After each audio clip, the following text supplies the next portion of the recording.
他出水了，但身体却被巨大的渔网紧紧束缚着，一个尖锐而锋利的钩子穿破了他的。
食用过格陵兰睡鲨肉的人表示，里面有一股很浓郁的尿味。其实这是鲨鱼为了适应在深海里的生活，需要有足够量的三甲胺氧化物来平衡深海里高浓度的渗透压。同时，为了能够抵御自身三甲胺氧化物的危害，它们的体内会分泌出尿素来维持自身的平衡。冰岛人一直有吃格陵兰睡鲨的传统，当地人会先将新鲜的格陵兰睡鲨肉分割好，统一放到一个地方发酵6到8周的时间，等肉发酵好后，再进行风干处理。经过一系列的操作过后，鲨鱼肉的毒素自然也就不存在了。现在冰岛人吃这种鲨鱼肉已经变成一种传统活动，而且有几百年的历史了。当然，冰岛人吃鲨鱼肉的历史长久，格陵兰睡鲨的寿命也很长久。2016年8月12日，哥本哈根团队在美国科学杂志上发表了一篇文章，在格陵兰岛附近发现了一群小头睡鲨，其中年龄最大的可以达到400多岁，但研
所以要到150岁左右才能达到成熟阶段。正因如此，格陵兰睡鲨的寿命比较长，它们一般可以活200-300年。同为鲨鱼的大白鲨寿命却只有70岁，这也就意味着格陵兰睡鲨要到大白鲨的爷爷辈才能脱单。成年后的格陵兰睡鲨体型也比大白鲨更大，体长能够达到7米左右。目前发现最大体长的大白鲨只有6.1米左右。但是很多人认为格陵兰睡鲨和大白鲨一样凶猛，都是海中霸主。格陵兰睡鲨属于深海鲨鱼，一般在寒冷的水域里游动，它能够下潜到2000多米的深海，但有时候也会在浅水区里活动，哪儿凉快待哪儿，一直是格陵兰睡鲨生活的准则。但是格陵兰睡鲨的行动非常迟缓，完全赶不上大白鲨的速度，在水里的游动速度一般在0.2米每秒。如果非要形容一下它的速度有多慢，它基本与一个婴儿在地上爬行的速度差不多。就是这样一个行动迟缓的大型鲨鱼，它所捕食的猎物却又大多身手敏捷。有研究者曾在格陵兰睡鲨的尸体中发现了海豹和大西洋鳕鱼的残骸。了解过海豹的人都知道，海豹在陆地上的行动比较迟缓，但是它们在水中行动却异常敏捷。这是因为海豹的身体呈流线型，四肢呈鳍状，肚子下有一层厚厚的脂肪，在提供食物储备的同时，还能够在水中产生浮力。这一身体条件能够让海豹在水中十分灵敏。那么，动作如此迟缓的格陵兰睡鲨为何能够捕食到海豹呢？其实，格陵兰睡鲨十分擅长搞偷袭。有研究者发现，海豹在陆地待上一段时间后，会选择到海里面打个盹儿。这时，格陵兰睡鲨就会趁它不注意，缓慢地靠近，然后在海豹还没反应过来的情况下，一口将海豹吃掉。也有人会感到疑惑，既然海豹是在不注意的时候被格陵兰睡鲨吃掉的，那么大西洋中反应灵敏的鳕鱼又是如何被格陵兰睡鲨给吃掉的呢？总不至于一直有这样的好运气吧？其实深海鱼类的视力非常差，格陵兰睡鲨的视力也不例外。但是在海底有一种脑足类寄生虫会寄生在格陵兰睡鲨的眼睛里，格陵兰睡鲨的眼睛被寄生后，角膜会被吃掉，眼睛自然就变成了摆设。这种寄生虫还有一个特性，那就是在深海里能够发光。它寄生在格陵兰睡鲨的眼睛里，能够迷惑猎物，使其靠近格陵兰睡鲨，让猎物自投罗网。格陵兰睡鲨的嗅觉神经比视觉神经发达，它们会通过嗅觉确定猎物的方位。当猎物靠近时，主动发起攻击，立即将猎物吃掉。所以，就算鳕鱼和海豹再灵敏，如果被寄生虫吸引，而且没有防备的话，也只能成为格陵兰睡鲨的盘中餐。所以，格陵兰睡鲨寿命这么长是有原因的，活了这么久，已经有了自己的生存方式。但是，由于人类的捕杀，已经严重危害到了它们的生存。在此，熊探长呼吁大家应该减少捕猎，保护生态环境，还给动物们一个自在的生活。非常感谢您看完本期万物灵，欢迎点赞、评论、加关注。您的关注是熊探长探秘的最大动力。这是全球目前已知的最大淡水鱼。6月20日，柬埔寨村民捕获了一条重达300公斤的黄鲷鱼。从视频中可以看出，这条黄鲷鱼体型极其庞大，像一个大黑圆盘。于是当地人给出了这样的结论。这一论断让很多网友表示很不服气。毕竟在如今的淡水鱼界中，一直存在着2大传说，那就是湄公河的巨型鲶鱼和中国长江的中华鲟。这2种鱼类都可以长到数米长和上百公斤重。如今再加上湄公河的黄鲷鱼，组成了亚洲淡水鱼3霸主。那么它们3个到底哪一个更大呢？黄鲷鱼被宣称是全球最大淡水鱼，是否名副其实？这里是万物灵，欢迎关注熊探长，带你探索有灵万物。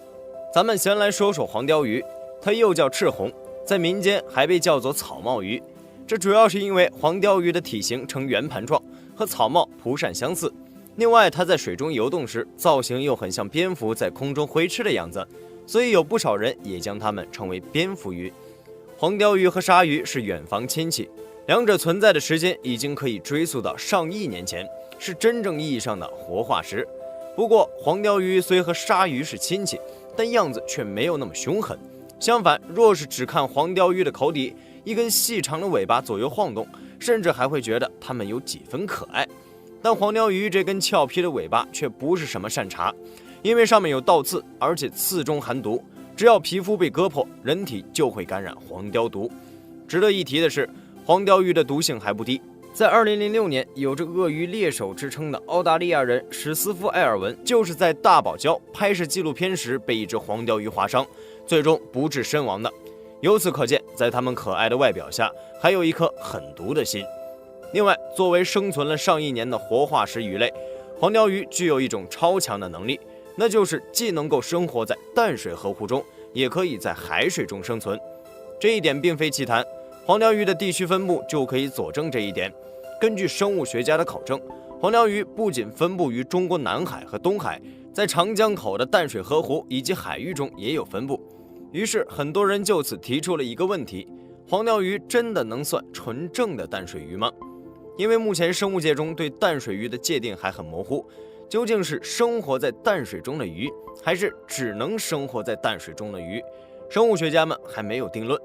也正是这2字之差的定义，使得巨型黄鲷鱼陷入了咸淡之分的争论中，从而难以界定它到底是不是最大的淡水鱼。除去黄鲷鱼自身的因素外，一些外部因素也对全球最大淡水鱼的地位提出了挑战，也就是它们理论上的竞争对手，比如长江白鲟、中华鲟和湄公河巨型鲶鱼。在我国古代曾有这样一句俗语：千金辣子万金象。这句话中的千金辣子指的是中华鲟，而万金象则是长江白鲟。这说明长江白鲟的体型是鲟鱼中最大的。这句俗语也并非空穴来风，我国生物学家秉志先生就曾在上世纪记录了一条体长7米、体重907千克的白鲟鱼王。这个记载早已超过了如今的巨型黄鲷鱼，只不过因为对于千金大鱼的记载并不权威，而如今的我们又没有亲眼见过这么大的鱼类，缺乏有力的证据，因此还没有被公开承认是世界上最大的淡水鱼。最遗憾的是，目前长江白鲟已经基本灭绝了，这使得长江白鲟很难再与如今的巨型黄鲷鱼进行比较。但我国长江开展的10年禁渔成果显著，多地都出现了珍稀物种江豚的身影，这又不禁让人憧憬，长江白鲟会因此重现世间吗？按照理论来说，若是长江白鲟真的能够长到传说中的上千斤重，那么如果它真的重返人间，只需正常生长便能轻松夺去巨型黄鲷鱼第一大淡水鱼的桂冠。除去长江白鲟外，中华鲟据说也能达到1000斤重，而且它们现在还活跃在长江里。但是根据中国国家博物馆收藏的中华鲟标本来看，它们的体型最大也就是4米长，以此推测，其体重应该也就是在300公斤左右。所谓的上千斤重，并没有真实可靠的报道和证据，很难令人信服。另外，巨型黄鲷鱼还有一个尚存的强势对手——湄公河的巨型鲶鱼。在这条300公斤巨型黄鲷鱼出世前的2005年，就曾有人在泰国的湄公河段捕获过一条293公斤的巨型鲶鱼，它毫无争议地夺得了当年的第一大淡水鱼的宝座。毕竟，巨型鲶鱼可是土生土长的淡水鱼，并不像黄鲷鱼的身世这么复杂。当然，除去巨型鲶鱼和中华鲟外，不少人也想到了另一位强势的淡水鱼选手，那就是生活在黑龙江的达氏黄。这也是一种鲟科鱼类，头尖尾歪，体长，颜色黄褐，身上无鳞。根据原先记载，这种鱼可以长到5米长，体重更是可以突破1000公斤，和传说中的中华鲟相当。可眼下人工饲养的达氏黄并没有达到这么大体型的，所以这种巨型达氏黄也成为了传说中的巨无霸，难以与今日的巨型黄鲷鱼一较高下。由此可见，这只黄鲷鱼被称为第一大淡水鱼，其实也算得上名副其实了。那么，世界第一大淡水鱼到底是怎么长得这么大的呢？这主要是由巨型黄鲷鱼的生存环境决定的。黄鲷鱼是一种适应性极强的鱼类，小型的黄鲷鱼可以通过进食小鱼和浮游生物来果腹，但长大后，这些小型食物就难以满足它们了。巨型黄鲷鱼需要大量的中型鱼类来支撑自己，而大量的中型鱼类就必须依靠湄公河良好的生态环境才能长成，这样才能保证巨型黄鲷鱼拥有源源不断的食物供给。可如此充足的食物供应链，并不只是供给巨型黄鲷鱼，这意味着其他巨型鱼类也会因此受益，所以这就会使得河里的巨型鱼类层出不穷。但值得一提的是，巨型黄鲷鱼之所以能够长得这么大，并非仅仅靠着充足的食物，这还与它们得天独厚的生存技巧有关。巨型黄鲷鱼的总寿命高达25年，可黄鲷鱼的前期长成有些缓慢，这使得幼年黄鲷鱼极容易成为其他大鱼的食物，而黄鲷鱼却学会了一身隐藏身形的好本事。年幼的黄鲷鱼依托自身体型扁平的优势，会将自己埋入河沙中，这不仅让它们躲过了不少食肉鱼类的捕猎，还能够出其不意地捕获食物，可谓是一举两得。而等到黄鲷鱼成年后，尾部带毒的倒刺让它们拥有了强大的自保能力，所以巨型黄鲷鱼较其他巨型鱼类更容易长大，至少在发育期间不容易被捕食。综上所述，巨型黄鲷鱼的出现对于环境而言是一件好事，而捕获它的渔民和生物学家也对它进行了放生，并在它身上放置了电子定位器，这让生物学家们能更方便地了解到湄公河的具体生态环境。同时，经由这只巨型黄鲷鱼的带路，说不定还能发现其他更为大型的淡水鱼类，这对于生物科研又将会是一种突破。非常感谢您看完本期万物灵，欢迎点赞、评论、加关注。您的关注是熊探长探秘的最大动力。在岩石的缝隙中，一只色彩斑斓的雀尾螳螂虾正潜伏着。它身披暗绿色的盔甲，头胸之间呈现橘黄色，边缘还有着蜂巢式的白色纹路。一只螃蟹从岩石前路过，忽然岩石缝里的雀尾螳螂虾出击了。只听见一声炸响，一双好像戴着拳击手套的前肢以迅雷不及掩耳之势敲在螃蟹身上。好在螃蟹一直将蟹钳护在身前，挡住了雀尾螳螂虾的拳头。但螃蟹也不好过，它挡住拳头的那只蟹钳已经被硬生生从中间砸断了。螃蟹在留下一只钳子之后匆匆逃跑，而雀尾螳螂虾也见好就收，拖着半个蟹钳就钻回了石缝之间。这里是万物灵，欢迎关注熊探长，带你探索有灵万物。雀尾螳螂虾有着一身色彩艳丽的外壳，有蓝、绿、红等多种色调，独特的尾部与孔雀的尾羽十分相似，因此会被一些人当作宠物饲养。不过，雀尾螳螂虾虽然漂亮，但它最为人津津乐道的却是它威力无穷的一对铁拳。雀尾螳螂虾的个体并不大，只有3到18厘米，最大也不超过一个成年人的手掌。如此娇小的身躯，雀尾螳螂虾却能在2毫秒间打出60公斤的拳头。雀尾螳螂虾出拳的最高时速超过80千米每时，如同一辆高速行驶的小汽车，加速度相当于一枚出膛的 0.22 口径子弹，力量相当于它们自身重量的2600倍。而目前公认的人类反应速度极限在100毫秒，只有借助高速摄影机，我们才能看见雀尾螳螂虾出拳的瞬间。而且，雀尾螳螂虾的拳头在打出去半毫秒后，还会在拳头前面产生一个气泡。可别小看这个气泡，它是螳螂虾挥拳时被推开的高速的水流使水压急速降低，令部分海水被气化以后形成的。这种现象被称为气学现象，往往出现在船只的螺旋桨上。这些小小的气泡在破裂的瞬间会产生巨大的冲击波，能够将钢铁的螺旋桨炸出一个个小洞。气学现象产生的气泡会在极短时间内破裂，并发出巨大的爆炸声，同时产生光与热。那一瞬间的温度足以达到6700多摄氏度，约等于太阳表面的温度。雀尾螳螂虾以此挥拳能够带来2次攻击，即使没能用拳头打中猎物，后续产生的气学现象也会给猎物造成伤害。以一个不太恰当的比喻，雀尾螳螂虾就好像一个隔空伤人的武林高手。被雀尾螳螂虾的拳头击中，不光是螃蟹这类的甲壳动物顶不住，甚至连普通鱼缸的玻璃也顶不住。所以也有一句话说，想养雀尾螳螂虾，首先得准备一个防弹的鱼缸。如此厉害的拳头，难怪被叫做海底拳王。雀尾螳螂虾能打出60公斤的拳头，因出拳产生的气泡在破裂时，其温度可以比拟太阳表面。这个结论听起来非常的夸张。如果真有那么高的温度，螳螂虾不早就把自己煮熟了吗？其实这里的温度是气泡破裂瞬间的极限温度，温度并不等于热量，气泡本身的能量并不高，而且破裂的时间极短，这温度也不能维持太久。再加上周围都是海水，气学现象产生的热量传导到海水上，也不会让海水温度一下上升到沸点，自然不会伤害到螳螂虾自身。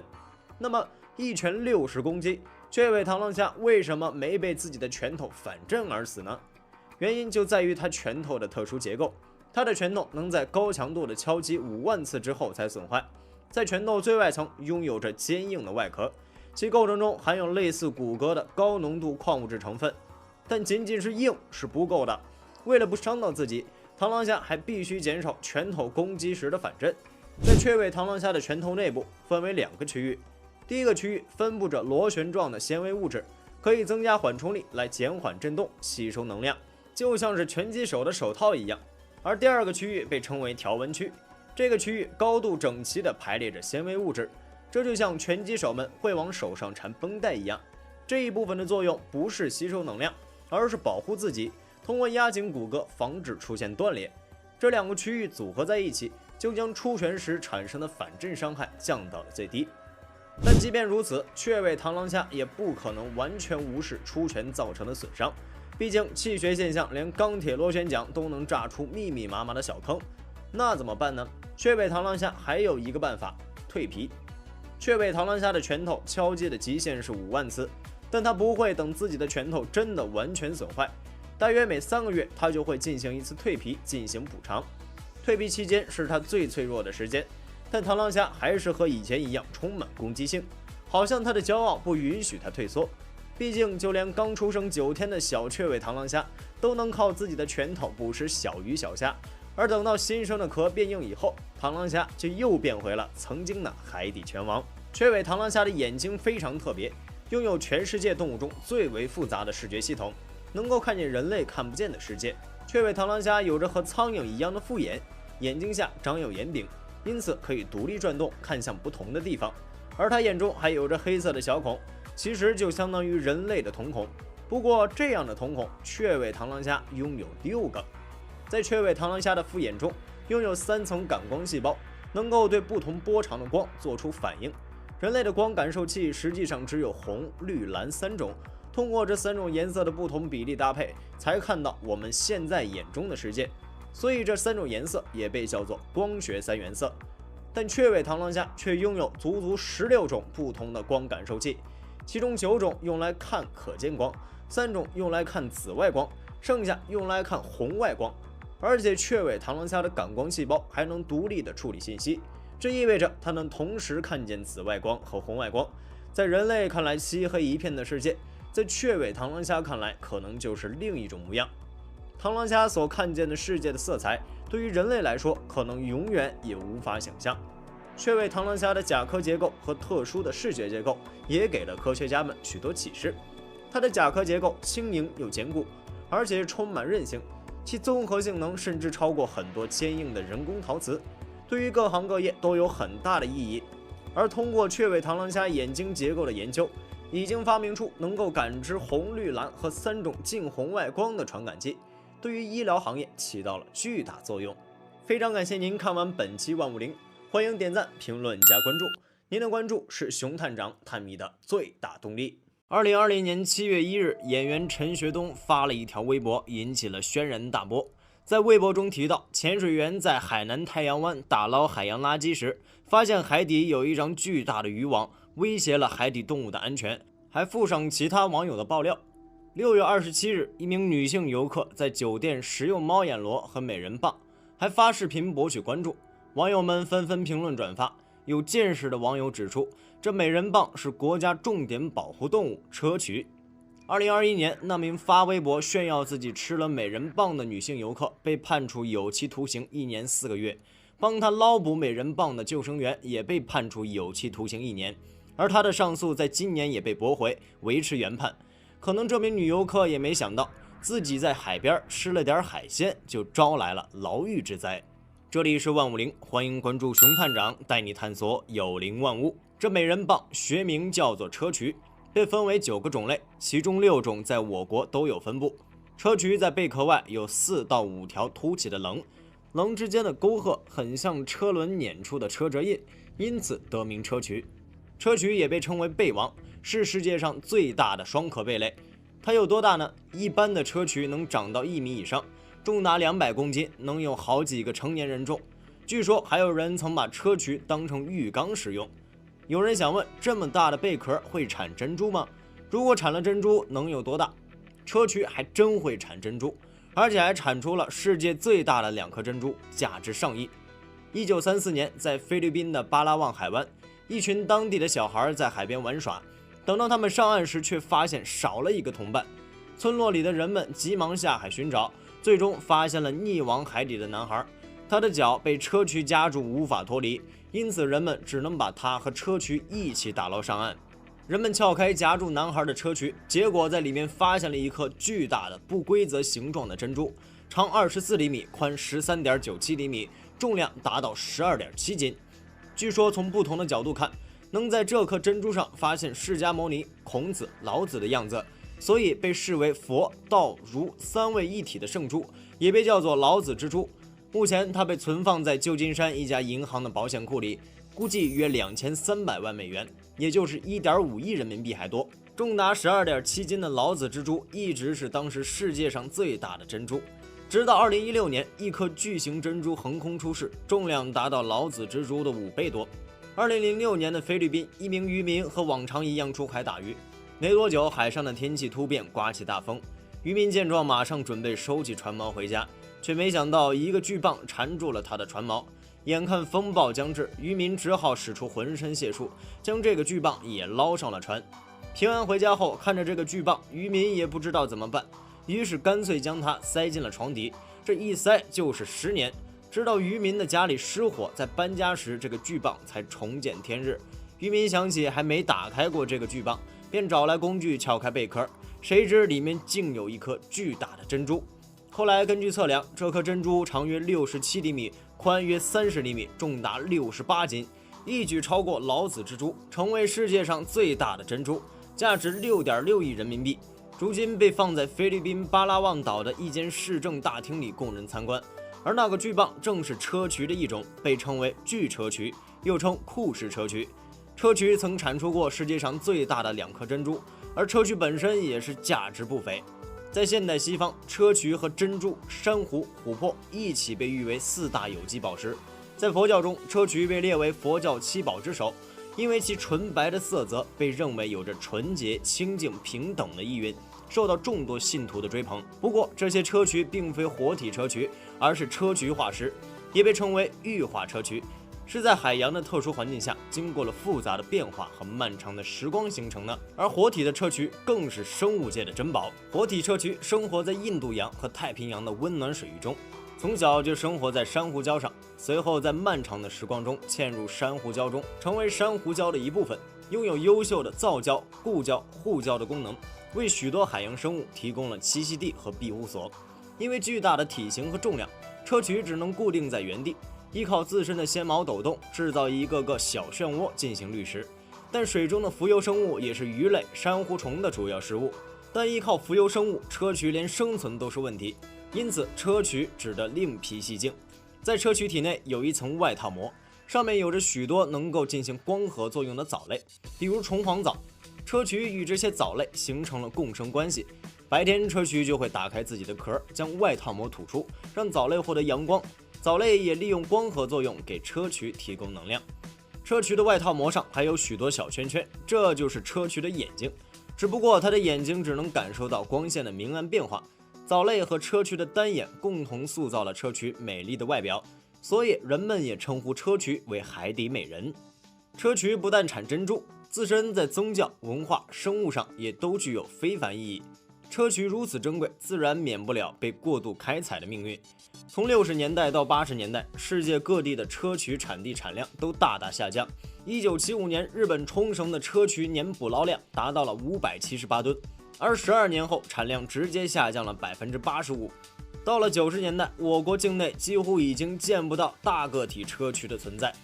砗磲因此被列入了我国保护动物。不过，按照种属不同，还划分保护等级。像那个被海南女游客吃掉还发视频炫耀让她被判刑的美人蚌，就是林砗磲，被分为2级保护动物，而开出巨型珍珠的巨砗磲则是1级保护动物。在国际上，砗磲也被列入了世界自然保护联盟濒危物种红色名录。2019年，韩国的综艺节目《丛林的法则》到泰国南部的一个国家海洋公园中拍摄。23岁的韩国女明星李烈茵在海底发现了3个砗磲，并和节目组人员将之烹饪。节目播出后，顿时引起了轩然大波。泰国警方直接表示一定会追查到底。按照泰国法律，李烈茵将面临5年刑期。然而，离我们一海之隔的日本却不顾全世界的反对，将这种珍贵的生物端上了餐桌，并掩耳盗铃地宣称砗磲并不生长在日本，他们使用的是巨型蛤蜊。然而，砗磲和蛤蜊虽然看上去相似，但在细节上却有明显的差别。日本人对待海洋的态度一向有目共睹，在全球呼吁保护海豚的时候，日本就反其道而行之，大肆捕杀海豚。在日本的太极湾，每年都会举行杀海豚节，从每年9月开始后的6个月，日本人能够捕杀2万头以上的海豚。面对国际谴责，日本一直以文化传统为由进行反驳，更别说后来日本直接往海里排放核废水的恶行了。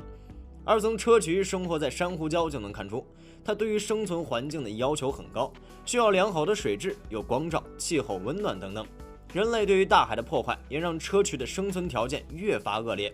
保护生态环境，保护动植物，也是保护我们自己。非常感谢您看完本期万物灵，欢迎点赞、评论加关注，您的关注是熊探长探秘的最大动力。当你走在日本的街头，突然有人从兜里掏出一个巨型虫子模样的东西放到耳边开始打电话，你会不会吓一跳，心说这人疯了吧？然而他手上的虫子其实是个手机壳，而且在日本十分受欢迎。这些周边产品的大火还要从一只创造了绝食世界纪录的动物说起。这里是万物灵，欢迎关注熊探长带你探索有灵万物。2009年1月，日本鸟羽水族馆的工作人员按照惯例给水族馆里的一群大王巨足虫喂食，但是一只名为1号的大王巨足虫面对美食的诱惑却无动于衷。工作人员也没太当回事，毕竟1号之前还吃了一条鱼，而且很多其他的大王巨足虫即使绝食8周也没事儿。时间一天天的过去，1号的同伴们多少都会吃点东西，唯独1号却始终拒绝进食。工作人员逐渐觉得不对劲了，这大王巨足虫虽说扛饿吧，但这么久不吃饭能行吗？虽然1号偶尔也会动动嘴巴和前腿来做出进食的动作，但事后检查发现他又把食物给吐了，压根儿没吃进胃里，好像之前进食的动作只是安慰一下饲养员一样。一直绝食的1号也吸引了日本媒体的注意，大家都在猜测这只大王巨足虫能绝食到什么时候。无论饲养员喂1号什么，他都坚决不吃。转眼就到了2014年2月14日，这天饲养员像往常一样准备喂他点鱼肉，结果却发现食物被放进水缸里以后，1号却连脚都没动。意识到不妙，饲养员将1号打捞上来，发现他已经死亡。而截止这天，1号已经绝食了整整5年零43天，是在人类观察下绝食时间最长的动物。许多人都认为1号是自己把自己饿死的，但在对1号称重后，发现他体重仍有1公斤，和当初入馆时没什么差别。1号的绝食行为一下成了未解之谜。奇葩的日本人为了纪念这只名为1号的大王巨足虫，脑洞大开的开发出一系列的大王巨足虫周边。在日本的一些餐厅中，你会看见一种名为油炸大王巨足虫的菜肴，据说味道和龙虾、大闸蟹类似，非常的美味。不过大王巨足虫生活在海底，从170米深的浅海开始，直到2140米深的海底深渊都能见到这种生物，打捞难度很大，所以很多人食用的其实是它的近亲道士深水狮。这两种生物长相极为相近，还同属于等足目动物，一般人很难分清。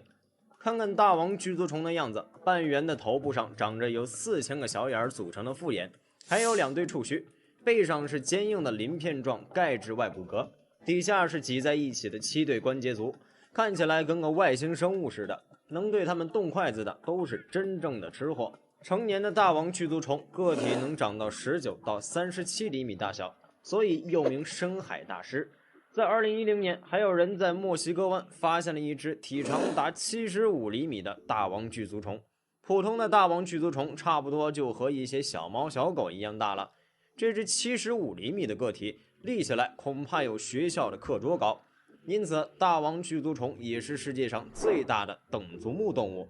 像经常代替它上餐桌的道士深水狮，体型只有它的1半左右，而它陆地上的表亲潮虫和地鳖虫体型就更小了，只有2-3厘米大小。